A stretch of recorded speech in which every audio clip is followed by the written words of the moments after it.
Welcome to NG Church Network Podcast. We are capturing stories of strength, encouragement and comfort as we pursue spirit-led lives. Welcome to the NG Podcast. I'm here at the King's Village in Ghana with my truly great friend Ben, and I just want to invite you into a conversation of his story a little bit and also capture something of just the amazing work that God has done through him and his staff and supporters and volunteers here in this remote region of northern Ghana. Ben, it's great you're here. Thank you. Ben, tell me how to pronounce your surname. We've known each other a long time, but I can't get the pronunciation right. Owusu Sechere. Owusu, that bit's easy. Sechere. So Sechere. Sechere. Yeah. Sechere. Yeah. Perfect. Ben Owusu Sechere. Sechere. Well, after 25 years, maybe. Sechere. You can test me later. Marianne still struggles a bit with it. Well, I've heard you say that. That's why I feel better about it. Yeah. We're sitting in the background here. We've set it up deliberately. This is the new maternity facility just opened here at the King's Village, Ghana. Just tell us a bit about what that is and what's going on in there. Yes, the maternity block started in 2014 after we have run it in 2 small rooms and seeing about 80 to 100 babies born in a month. It was too tight, really, but also we felt that it's so important to provide the mothers and the new babies with a better facility that will help them to deliver safely, and also for professionals, more professionals to come in to support them. So we need a doctor like pediatrician and midwives and nurses. And when you say these 100 babies being born in these 2 small rooms, literally how many square meters are we talking about? It's literally a few, isn't it? Yes, so just about 12 square meters roughly. Yes. Yeah. Floor space. But the new building, I don't know what the floor space of that is. That is big. Yes. That is covering almost about 100 to 80 square meters. 100 meters. So 10 times as big at least, if not bigger. Yes. And so babies have been born all the time in there. So tell me how your staff are finding the new facilities. So it opened in 2021, and since then the staff has really been very happy, being squashed into one small space, and now they have different rooms to do different things. We also have a theater there that will help us with more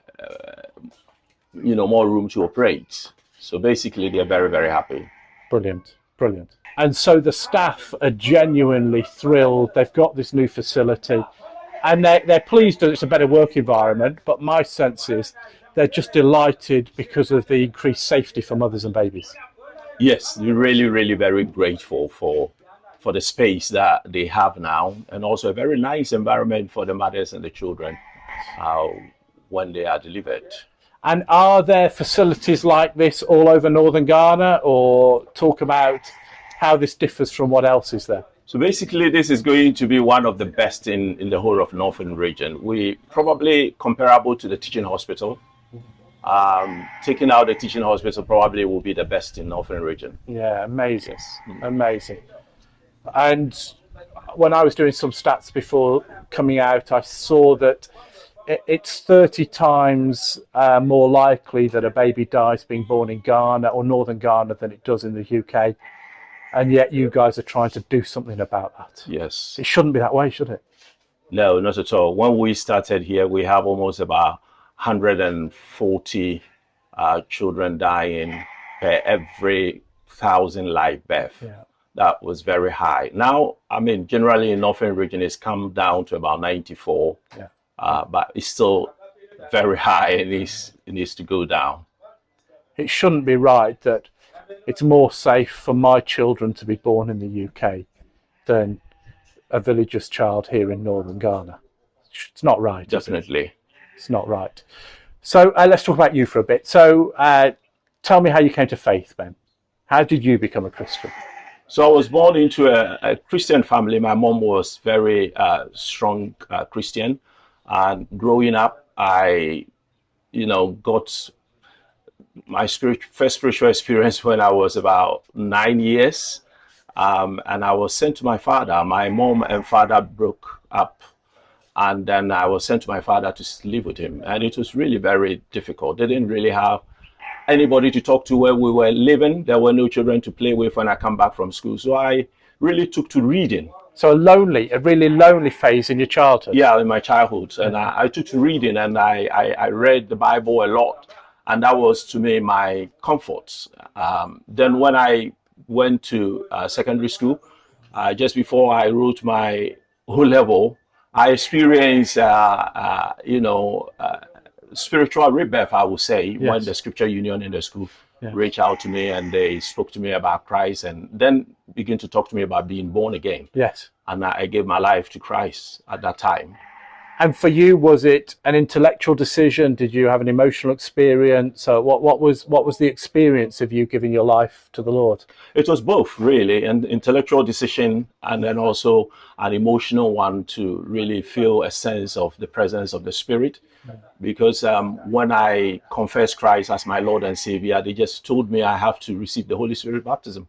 There and then. So they took me to a place where we were praying together, and I had, I received the Spirit baptism by speaking in tongue. And then I also realized that my life experience and the things that I used to do really changed. Yes. The things that I like to do, like, all the going to discos and having fun with my friends, the things that I felt was fun, were not fun to me anymore. But so quite a radical change for you. Radical change, yeah. Yeah. And how old were you at this stage? So I was about 17 years at that time. Yes. And was your father a Christian? My father would call himself a Christian, yeah. But with my experience and my understanding now, I wouldn't really say that he was a Christian. He was a nominal Christian, yes. I would say. And were you living with him when you had this experience, or had you moved away by then?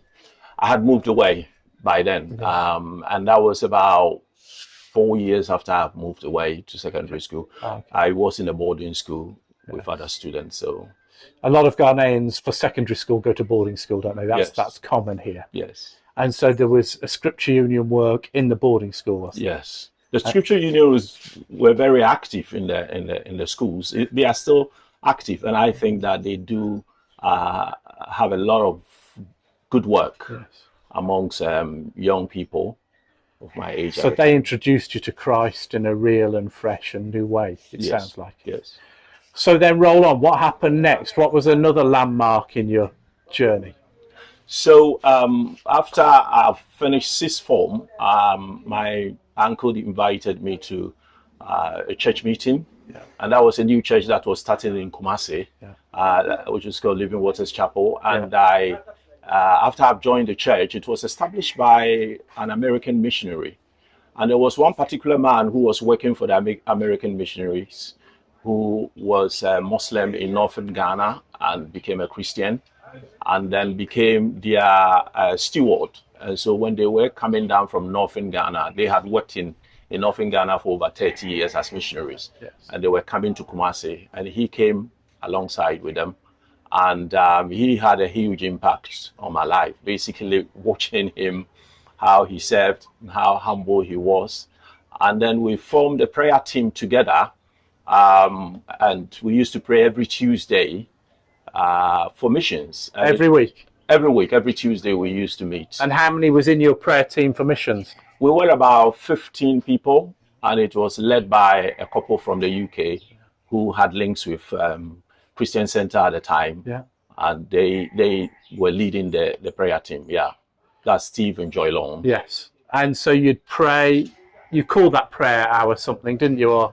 Yes, we used to call that meeting the hour that changed the world. Yeah. And basically it did change my life in the sense that I was mentored really very well in terms of understanding what the church is about and understanding missions and the church's responsibility, not to just be church on Sunday or weekdays meeting, but actually going out and witnessing to people and bringing them to faith. Do you think you'd be here now if you didn't go to those prayer meetings? I don't think so.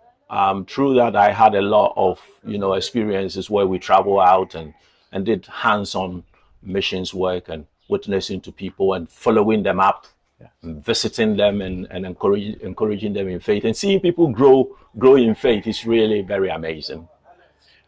It's worth giving a context. This northern region of Ghana is very different from Accra or even Kumasi. Just explain a little bit about this region, what makes it unique, really, I guess. So the first time I really fell in love with Northern Region was through this prayer meeting, which started in 1992-93. And we were made to understand the difference between Northern Ghana and Southern Ghana. Southern Ghana basically had earlier contact with Europeans, and through the Catholic and then the traditional Methodist Church, it grew, and evangelicals also joined in, and so the church in the South is very strong, over 60 to 70% Christian. And we realized that in the North at the time, there were just about 2.5% Christians. 2.5% Christian, yeah. And so the rest would be Muslim or traditional religion or a mix of both. Yeah. So we used to pray for Northern Region, and John Mahama, who came from this area, who always tell us more about his people and ask requests for prayer. And so through prayer, something was birthed in you for this region. As in, you thought, I want to go and reach that part of my country with the gospel. Yeah, I received a great burden in my heart, really, for Northern Region. Yeah. And I was praying for opportunity, to come here, because I had never been to Northern Region. Yeah. Throughout the time that we were praying, there was that sense of urgency that something needs to be done, but I didn't have the opportunity. Somebody needs to tell all these remote villages about Jesus. Yes. Amazing. And so you then started coming on missions trips here, or? So we had a couple of missions trips, but not to this particular area. We went to the western part of Northern Region, which was just across the border to Burkina, in a place called Hamley. We went and started a church there, and it was led by one of the pastors in my church, Pastor Nuyama, and that was a fantastic experience for me. But actually what brought us here was that in 1996, Joy and Steve Lawn, who knew people from Christian Center, invited a team from there. And that was included my wife, Marian. It was the first time I met her in that team. And we planned through the invitation by John Mahama to come to Northern Region and to see my people. That's what he always say. So it's interesting, isn't it? So you've got a group from Kumasi who see themselves, have a missionary burden. Yes. Potential missionaries to come to Northern Ghana, a place you'd never been. Yeah. And then you have a team from the UK who by chance, through Steve and Joy Lawn, find themselves partnering together. So you have two missions teams visiting for the first time here in Northern Ghana. Can you remember your first experience? Because when you've prayed for somewhere for a long time, even though you can be educated about it, it can either be more than you expect or it can be a disappointment. How did you find that first trip? We won't talk about Marion yet, but the first trip of visiting here. So that was really fascinating. We stayed at a Bible school, which is the Assemblies of God Bible School, and we visited different churches. I immediately saw the difference between the church in the South and the church in Northern Region. The ones close to the city of Tamale was even different, but when we came to the villages, it was even so, the difference was so vast. So there were some village churches, as you said, 2.5% Christian. Just to explain what a village church was like. So village churches were very small, some of them in very small space, but they were very passionate. How many people? Those days, the meetings that we went were bringing several churches together, but we were just about 60, 80 people. 60, 80 people. Well, that would be a whole host of churches. Yes, it's hosting different churches together. So the churches are probably, 8, 10, 12 people? Yes, they were very small churches, yeah. But you said the Christians there were passionate. They were very passionate in prayer. And traditionally, when you visit a chief, you bow down and then you clap your hands. And but actually what I remembered very clearly was some of the members going right in front of the pulpit and then going on their knees and clapping their hands and praying, which will be exactly what you do when you go before a chief. They're bowing to God, Bowing to God and clapping and God, clapping their hands, honoring Jesus, God and requesting from Him a new birth of what would I say? A new birth of salvation or beyond that. Revival, basically. Okay. A new birth of revival. Okay, not for them, yeah, but for their village, for their villages and their communities, for revival to be born in the churches and in the villages. Yeah, they'd bow at the pulpit, they'd clap at the pulpit to honor Jesus. Yeah, wanting Him to do something here. That must have been quite moving. It was very moving and much more passionate than what I had experienced even in the South. Fascinating, isn't it? Yeah. When all that you have is the Lord, all you have is the Lord, I guess. Yeah. Because, again, we should have said the economic situation in this part of Ghana is still a challenge. It must have been incredibly challenging back then. People were poor. Yeah, people were poor. I mean, the average, daily wage around this area was about 50p a day or less. People farm once in a year and they have to store their produce. And that should last them the whole year. Yeah. And these are families of 50 to 100 people per compound. Yeah. And so to feed all those people by family was very, very big issue. So you came, it obviously left an impression of you. You obviously thought, I'm even more burdened, I guess, by reaching the north with the gospel. Yes. And did you decide at that point, I think I want to be a missionary, or not yet? Not really. Yeah. I came and we had a good time together and then we went back. It was after we went back, that was when I began to think more and reflect more about it and felt even more burdened to come to the northern region of Ghana. Were you tempted at that stage? Because it's not easy moving here. No. It's not easy. No, I think it was some kind of a distance venture for me because I was still in the university, in my final year in the university. You weren't ready to suddenly pack up and move. You were on with your studies at the time. At that point in time. Yeah. But I got my national service as a result of that to a place called Techimai, which was in the middle part of Ghana.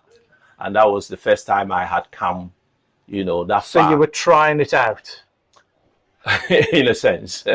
Because do you think there was a little bit of you that's tempted? You come here, you see the need, you probably realise it's both better and worse than you were thinking. Yeah. More passion from the churches, but gosh, the cost to move here is probably bigger. Were you tempted to ignore this sort of call or this burden on your life? Or did you know you couldn't resist this call? How was it for you? Well, it was, when you have a call, it's a burden in your heart, and then you are also looking for, when that call will become a reality. But for me, the path to that was actually coming out of university, doing my national service, and then opportunity may come for me to even get a posting to Northern Region to one of the secondary schools because I was qualified as a science teacher at that time. So you're trained to it. So you're saying to God, I'm available if you open a door. Yes. Okay. Let's come back to that. So then you meet Marian on these trips. She talks about that in her story. People can go about that. There's a lot of letter writing goes on. All sounds very quaint and romantic now, Ben. But you're not expressing undying love to her in the letters, are you? You're not dating at this point. No, we were not dating. We came and had work together. Yeah. Went to different villages together, got to know each other. Yeah. And then when Marian went and wrote back to say thank you, I replied. Yeah. And then it kept on like that. And short letters or long letters? Short letters or long letters? All you Ghanaians seem long letters to me, I'd imagine. But I think it was quite, good conversation going on. Sharing news. Sharing news about what her heart was and her desire to come back to Ghana and to work as a missionary. Yes. Now, me also sharing my heart with her about, similar burden in my heart. So it went on for almost about a year and a half, basically sending letters to I think I asked Mary if she'd show us the letters, but she said not. I think she said no chance. Yeah. It'd be fascinating to read those now. Yes, she's very good at keeping records. And Very good. And so, obviously, things progress. People can go and listen to that. The first date always amuses me. I always ask you about this. I love you telling the story. So you think there might be something romantic going on here. Marian's in Kumasi on another visit, and just tell us about the first date. So basically, when I was doing my national service, I decided to visit Marianne in Northern Region. At that time, she had settled and living with a pastor. So I surprised her with a visit. Oh, she didn't know you were coming? She didn't know I was coming. Oh, okay. Because those days, the pastor didn't have a phone in his house, and there were no mobile phones. So I just showed up and came and visited her for the day, slept with one of our friends, and then went back the following day. And then the Christmas of that year, she came down to Kumasi. She'd already moved here for an extended stay, had she? Or had she moved here permanently by then? She's moved permanently. Okay, so she's already started her life here in Ghana. Yeah. Okay, so then at the Christmas time. Yeah. So the Christmas time, she was on her way back to the UK. And my brother has just come from Germany. And he was just talking to me about life, about marriage and all that. And at that time, I thought I have known Marianne and, had that romantic. You've still not told her yet, but I've not told her, but in my heart, you're thinking there's something I've come here. to that conclusion that she was going to be my wife. Okay. But I didn't know how to go about it. You were too shy? Not really too shy, but I didn't have opportunity to invite her out or anything like that. Yeah. But also, at the same time, I would admit I didn't have enough confidence to approach her. Very good. But my brother, after speaking about it, kind of wanted to meet her.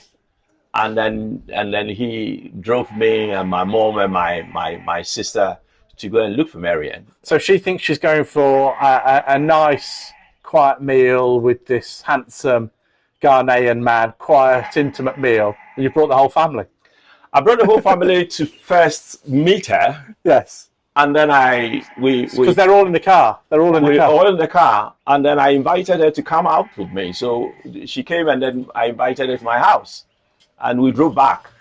And then afterwards, then we went out. So together. She met the family properly. She met the family, and the family were actually keen to meet her and were actually nodding their head and, giving me approval and all that. Marianne saw all that. She was very fascinated by it, but she didn't know what was going to happen next.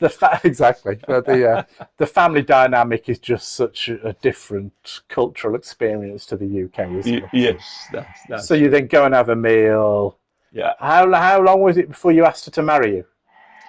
So that was after a year and a half after meeting her. Yeah, but the meal, after the meal. Well, we had a meal, and throughout the meal, I wanted to tell her how I was feeling. Yes, you've still not actually said. I think this is. I couldn't say anything. You were just too. I was just too timid and talking about everything in general, but rather not going to that point.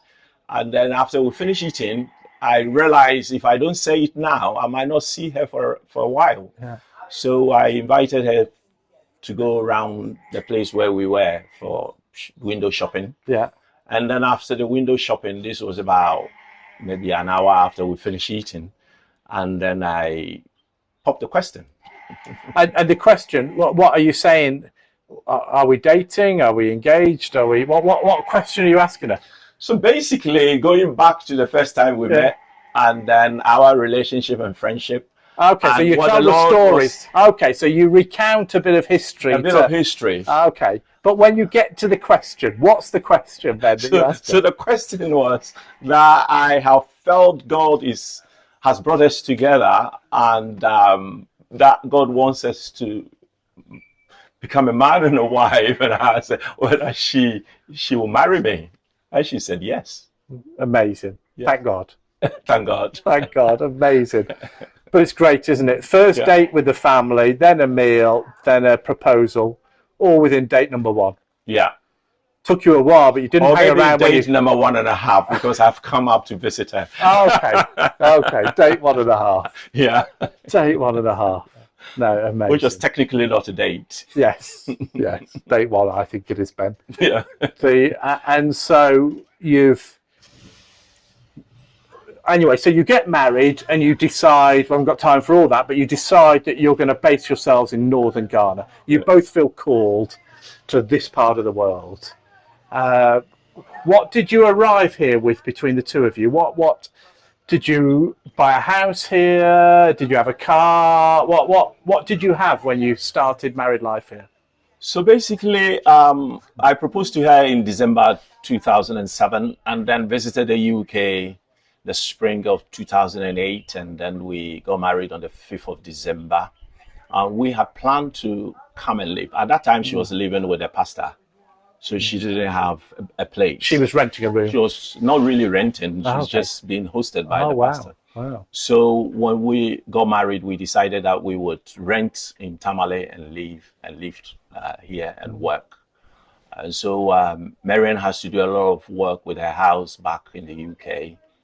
And then we came in February 1999 and started living in Tamale. Yes. Working together, visiting the churches, going to village churches and supporting the village pastors in their work. Yeah, amazing. So you're in Tamale, which is a city, big city, but you're out heading north each time. Yeah. Doing well, what you're doing now, trying to encourage churches, plant churches, see people come to faith, all that sort of stuff you're doing for a few years. Preaching in the night, village communities. Yeah, doing outreaches. Yeah. So tell me about, we're on the 43 acres of land or something here at the King's Village. And it's a remarkable story how you found this land. This was all just fields when you found the land. Just say how you found the land. So in one of our visits to a local village, our car broke down. At that time, we were using a very small car. And so going through literally paths, driving through paths. They're not roads, they're not even dirt roads, are they? They're just paths. So the car broke down, and it was after a service. We had preached, and then they asked us to go and visit people and pray for them in their homes. And so it was about 2 p.m.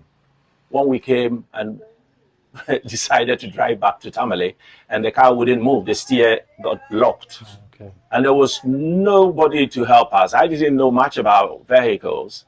And so we needed to find a fitter to fix it. There's no AA or RAC here, is there? No. There's not even many cars at that point back. No many cars. Motorbikes, there were not even motorbikes in the villages. Yeah. And so they needed to find a bicycle to ride for about 2.5 hours to come and pick a fitter from... When you say fitter, you mean a mechanic? A mechanic. Yeah. To come. Yeah. And there was a tractor mechanic in Kumbungu. That's all they could find, a tractor mechanic. And for some reason, when they were looking for the bicycle to go for this particular guy, he just appeared in the village. And so they didn't have to do 2.5 hours? No. He was just there by chance? He was just there by chance. 2.5 hours away, but he's there with you by chance. And they told him, you are the person we are coming to look for. And so he came and looked at the car, made some repairs and said he needed grease, and he has to drive to his workshop to do that. And so he drove the car, and then we passed through this community. So you're in the car, he's taking you to his workshop. Yeah. And just by chance, you pass this land. To pass this land. Yeah. And then we came across some housing that has been left in the bush when a company from the UK, Taylor Woodrow, were building a dam, which was commissioned by the government. And after they finished, they left those houses. So these houses had been built in the 80s sometime. Yeah. Semi-derelict when you found them. Yeah. And it just caught your attention. Caught our attention, and we stopped briefly, and then we continued. And the following day, we drove back. And when you say it caught your attention, obviously the houses look, as I said, they're a derelict, but they're just a different shape to the normal houses here. Yes. But it was beyond just a natural interest. You felt something, did you? Yeah, so our work really was visiting the villages around this locality.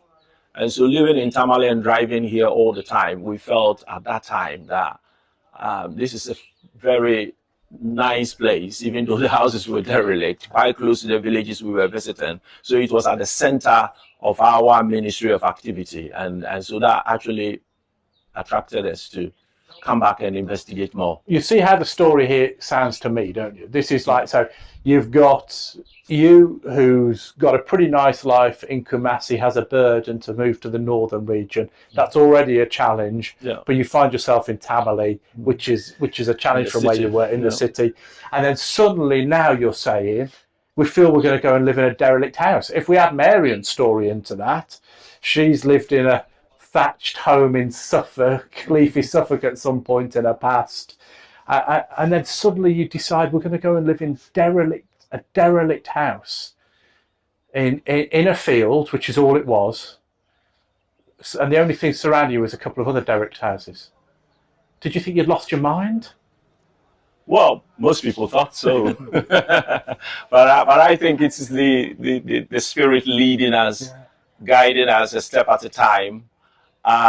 If we had thought about what is going to happen in the years ahead, probably we would have thought ourselves even more mad, because there was no way. Because the challenge is always bigger. Yes. If God had told you all the challenges then, you couldn't have taken it.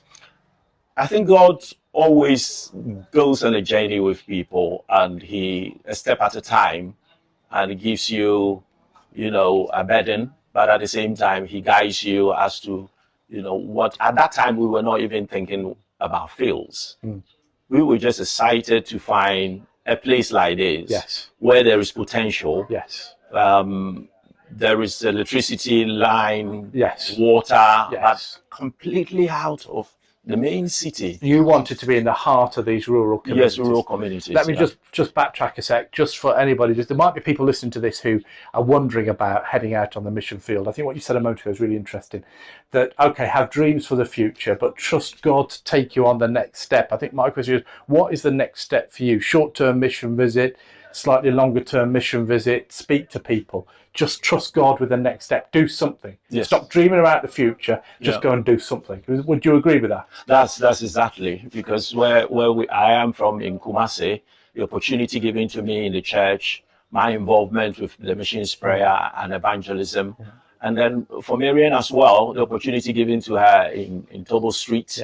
And then coming down to Ghana for a missions trip. I think she's been to other countries like Nicaragua.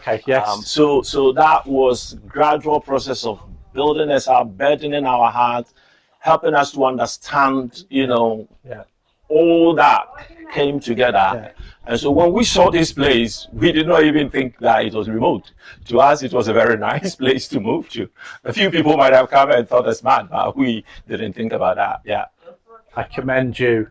You play down just how remote this was, and just what a basic house that was. It's like a cardboard house, Ben, isn't it? Basically, it's like a cardboard house. Basically, but there was potential. But there was potential, and I commend you for that.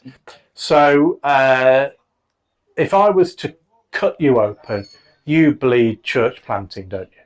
For you, it's taking the gospel to people who don't know Jesus.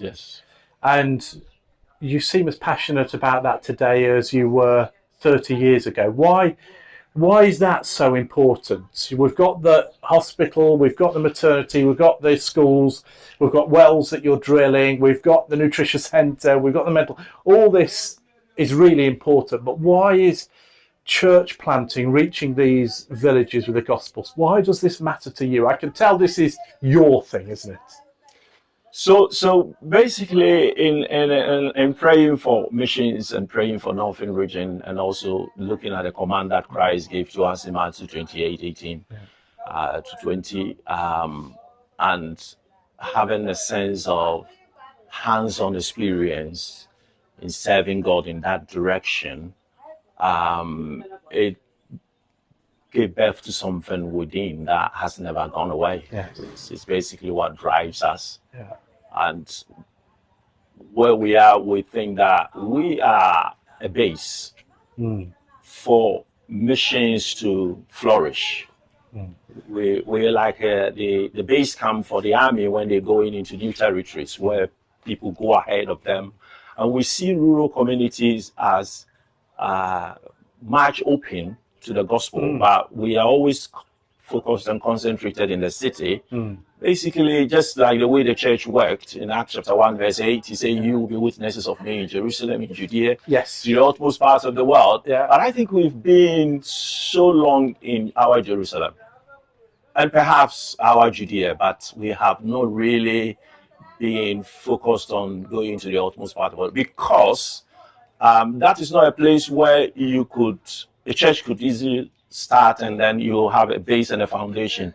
It needs to be a sacrifice by an existing church or churches to support the utmost parts of the world, because that place is very different. It's a different sort of ministry, and it's a mission. It's a life's work, isn't it, to establish a church, and if you pour a life's work in, it would be, I was going to say revival, that overstates it. It would be a remarkable work of God to grow a church to 50 in some of these communities. Yes.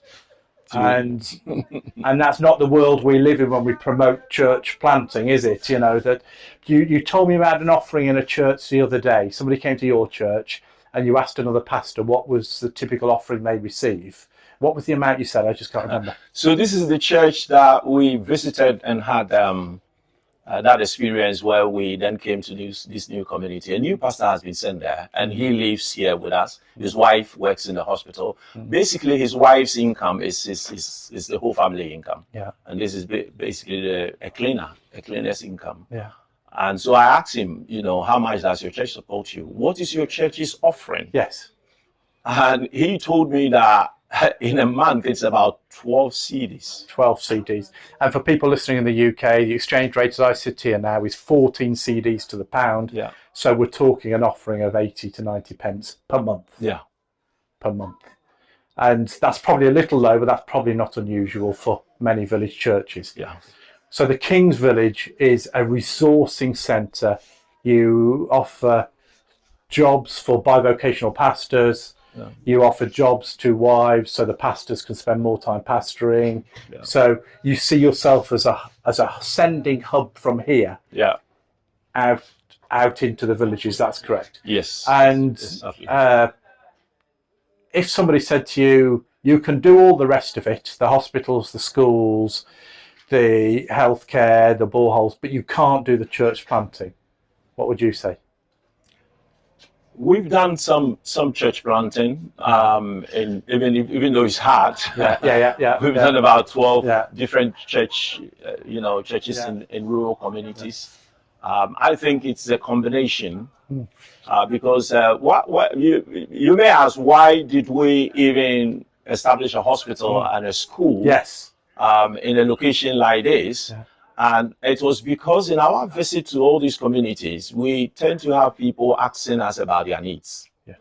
Some of them will ask us about water, providing water for their communities. Some people would bring their children. I remember going to a community and a child was brought to me for prayer, and I held the child in my hands, and she was boiling with fever. And that was the time that we didn't have any hospital, or we haven't even thought about King's Village. Yes. And so these needs were coming to us all the time. You pray for this little child, and then you go away, and you so wonder, because you're far away, what has happened to the child. We couldn't just go away like that. We always thought about what next. What can we do to help the children? I think the greatest healing ministry is to the many people that have come into this hospital, literally seeing about 18,000 patients a year, nutrition under 5 children. We've helped save the life, literally save the lives of about 15,000 children. Yeah. And these children would have died. Would have died if Terry and Anne and yourselves and your staff hadn't built that nutrition centre literally 100 metres that way. 15,000 children. Literally, possibly, many of them would have died. Yes.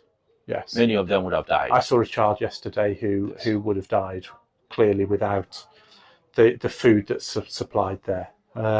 And it's not as though the mom isn't a bright, articulate lady. Her English was great. She's a nurse, but didn't have the resources.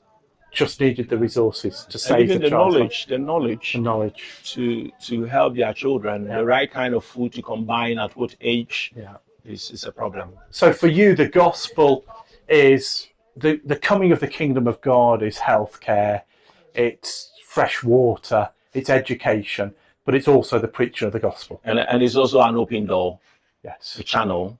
Yes. Of, I mean, there is no community in the Tolon or Kumbongo district, or more or less in Northern region, that we will approach and say, give us a land to start a church, that they wouldn't. Yes. As soon as they hear about King's Village. Yes. And it's happened like that. We've got a land at Lengmia now. Yes. With about 40 acres of land. Yes, so 40 kilometres away from here, even more remote. More remote, even more remote. And we have a school of about 170, which is meeting in a farm building. Yes, which is meeting in a farm building, and so we've got the pioneer of something else. You've got a pastor running 3 churches. Yeah, and so if you want to know more about the King's Village, Lingbunga, the next stage of the project. Please reach out to us. £15,000 would build a classroom for kids that are meeting in a farm building, and would love to talk to you about that, to support the pastor there, who is making a dramatic impact, a wonderful man who's having a real gospel impact in that area. Talk to us and we can give you more information. That's really important. You've been here for 25 years, 20 years King's Village, just literally celebrated 20 years of the King's Village. Your dreams and hopes for the future, let's just conclude with that, Ben. Your dreams and hopes for the future, for this region. So what we have done in King's Village now would be here forever. And it will be a base of Christian work, an active ministry in a large Muslim population. Literally about 80% of people who come to the hospital are Muslims. And we believe that our work in terms of establishing a base here is done. And we need to move to the next place, and that will be Lengmia, where we have already established a school. And then we are looking to add more work to it. We have a grant by AOGGB to plant some trees as an environmental work, but also as a means of sustaining the work. Because where we are, we have literally support from people in all over the world, and most especially in the UK. But we know these are donor funding, and we need to, have a sustainability projects within that. We're talking about this all the time, aren't we? Yes. Me and you, all our conversations are. And it's naive to think things would be self-sustaining in a few months or a few years, but that's the goal, isn't it? That's the goal, yeah. That's the goal. We were having a conversation around how a well-equipped laboratory in this new maternity facility would sustain it financially forevermore. And yet it needs £40,000 to £50,000 worth of equipment, which would then bring an income from all the tests that would sustain this whole unit. So they're the sort of conversations we're having all the time, isn't it? Yes. If we can find the £50,000 of donations to buy the equipment, we won't need other donations for this maternity unit. It will be self-sustaining forevermore. Please God. So we've seen the hospital is sustainable. I mean, we don't pay the staff.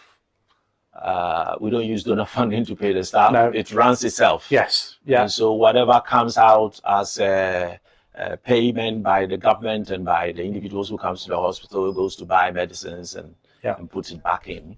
And so with the new maternity block, we have to put in new systems as well. And once those systems are put in place, with the laboratory, the pharmacy, Yes. the high dependency units for children who are born. Yeah. All that would generate income within to help sustain it into the long-term future. It's an exciting model, isn't it? Because the better healthcare blesses the people, but the better healthcare draws resources, which makes it sustainable. Yes. It's obvious.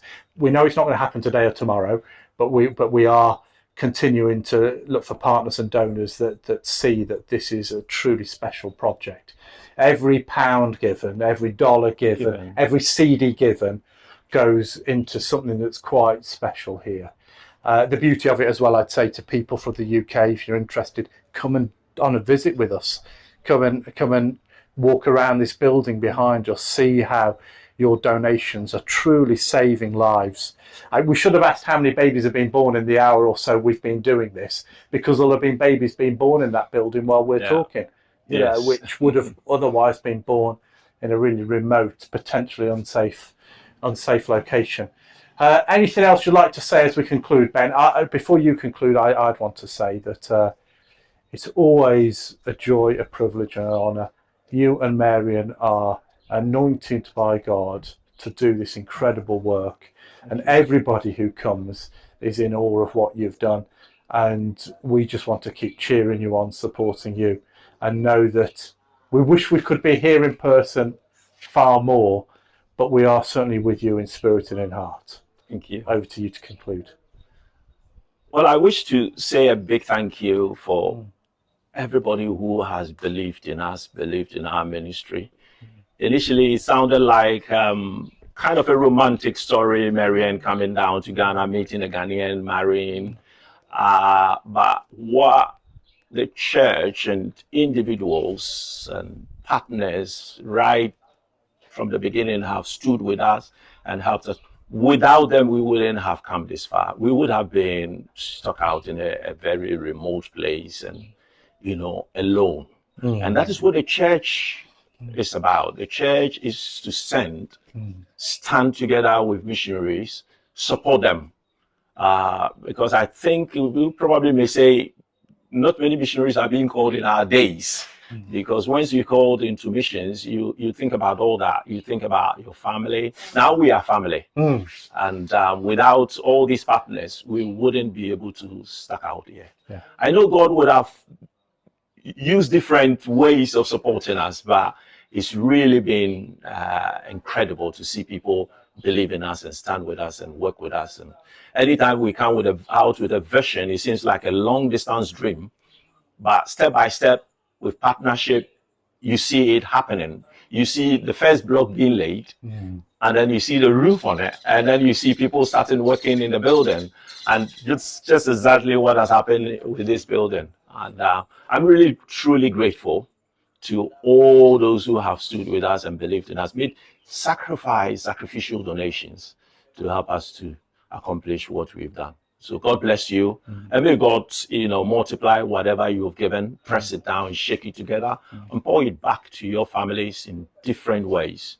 I think that's quite a key comment, isn't it? Well, I stand with you, and I thank everybody who has donated and sacrificed to donate.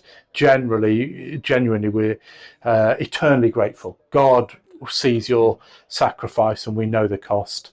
I would just want to say, I've seen your home. I know how you live. I don't think I know anybody who's got close to the level of sacrifice that you and Marion have done. And that's why I commend you to all these people. Thank you for being part of the NG podcast. Make sure you subscribe and listen to the next one when it comes out. Thank you so much. Thank you. Thank you for listening to the NG Church Network podcast and conversation. We are passionate about capturing authentic experiences of ordinary lives impacted by an extraordinary God. To find out more about our network, please check out www.ngchurchnetwork.org.uk.